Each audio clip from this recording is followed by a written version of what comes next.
Hi friends, welcome to N Kitchens. சின்ன குழந்தைங்கள்ல இருந்து பெரியவங்க வரைக்கும் எல்லாருக்குமே ரொம்ப பிடிச்ச ஸ்வீட் இது பால் பூரி. எப்படி செய்யறதுன்னு பார்க்கலாம். இப்போ நம்ம பூரிக்கு ரெடி பண்ணிடலாம்.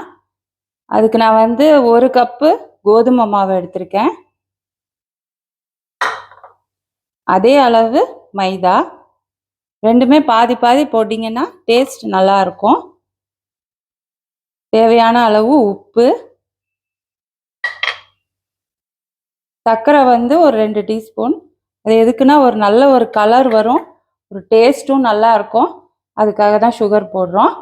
இப்போ இதோட நல்லா கலந்து விட்டுட்டு ஒரு 2 டேபிள் ஸ்பூன் ஆயில் போடணும். பூரி வந்து அது சாஃப்டாக இருந்தால் நல்லா இருக்காது, கொஞ்சம் மொறு மொறுன்னு பண்ணும் போது டேஸ்ட் நல்லா வரும். இப்போ ஆயிலை விட்டு நல்லா நம்ம இதை கலந்து விட்டுக்கணும். இதை இப்படி பிடிச்சா அந்த பொடி வரணும், அந்த அளவுக்கு நம்ம இந்த ஆயில் இருக்கணும். அப்போ தான் வந்து உங்களுக்கு பூரி மொறு மொறுன்னு வரும்.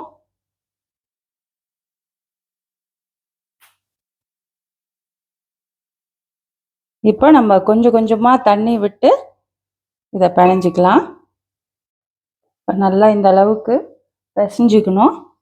இதில் வந்து நம்ம கொஞ்சமாக ஆயில் வந்து மாவு வந்து காயாமல் இருக்கிறதுக்காக தான் இதை பிசைஞ்சிட்டு இதை மூடி ஒரு 1/2 hour வச்சுருவோம். இப்போ நம்ம இதுக்கு பாலுக்கு வந்து மசாலா அரைக்க ரெடி பண்ணிடுவோம். இது வந்து நம்ம தேங்காய் வந்து நல்லா துருவி எடுத்திருக்கோம். ஒரு 1/2 மூடி தேங்காய் நான் துருவி எடுத்திருக்கேன். ரொம்ப இந்த கருப்புலாம் இல்லாமல் கொஞ்சம் பார்த்து போட்டுக்கணும், இல்லைன்னா பால் வந்து உங்களுக்கு கலர் மாறிடும். அதனால் கருப்பு இல்லாமல் பார்த்துக்கலாம்.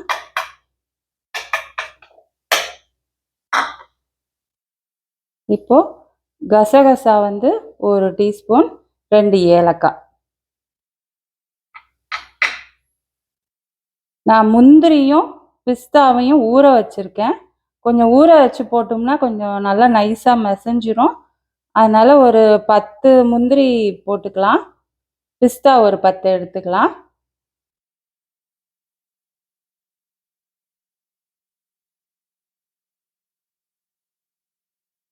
இது எல்லாத்தையுமே நல்லா நைஸாக நல்லா மையாக அரைச்சிடணும். இப்போ இதை அரைச்சிட்டு வந்துடுவோம். தண்ணி ஊற்றி அரைச்சிக்கலாம். கொஞ்சம் கெட்டியாகவே அரைச்சிக்கிட்டிங்கன்னா நல்லாயிருக்கும். இப்போ நான் 1/2 லிட்டர் பால் எடுத்திருக்கேன். இதை நல்லா கொதிக்க வச்சுருக்கேன். இதில் வந்து நம்ம தேங்காய், பிஸ்தா, முந்திரி இதெல்லாம் போட்டு அரைச்சோம் இல்லையா, இதை வந்து இதில் சேர்த்துக்கலாம். நல்லா நைஸாக அரைச்சிருக்கணும். இப்போ வந்து இந்த கொதிக்கிற பாலில் வந்து இதை நம்ம கலந்துக்கலாம். இதை கலந்துக்கிட்டிங்கன்னா பால் வந்து நல்லா திக்காக வந்துடும் உங்களுக்கு. கொஞ்சமாக அதை தண்ணி ஊற்றிக்கலாம். அந்த மிக்சியை நம்ம கழுவி ஊற்றினா அந்த அளவு தண்ணி போதும். ஒரு 1/2 டம்ளர் ஊற்றிக்கலாம். ஏன்னா ரொம்ப திக்காகிடும் உங்களுக்கு பால் தேங்காய் ஊற்றுறதுனால. அதனால் கொஞ்சம் தண்ணியும் சேர்த்துக்கிட்டோம்னா நல்லாயிருக்கும். இது நல்லா கொதிக்கட்டும்.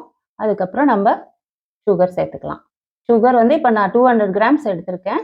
அதை வந்து நான் இதில் சேர்த்துக்கலாம். இதை நல்லா கலந்து விட்டு இது கொஞ்சம் நேரம் கொதிக்கட்டும்.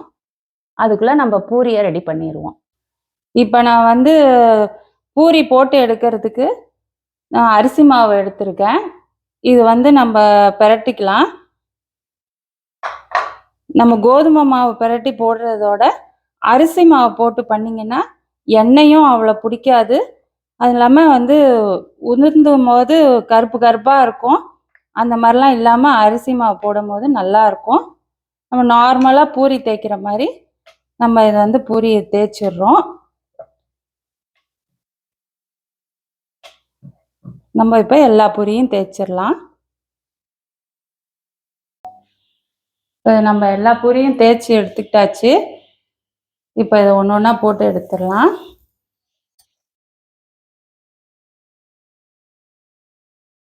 கொஞ்சம் செவக்க போட்டு எடுத்தோம்னா தான் டேஸ்ட் நல்லாயிருக்கும்.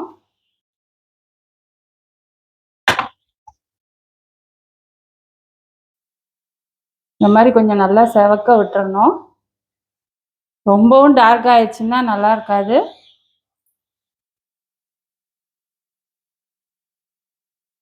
இந்த மாதிரி ஒரு டிஷ்யூ போட்டு வச்சிங்கன்னா கொஞ்சம் வந்து அந்த எண்ணெய் எல்லாமே வந்துடும்.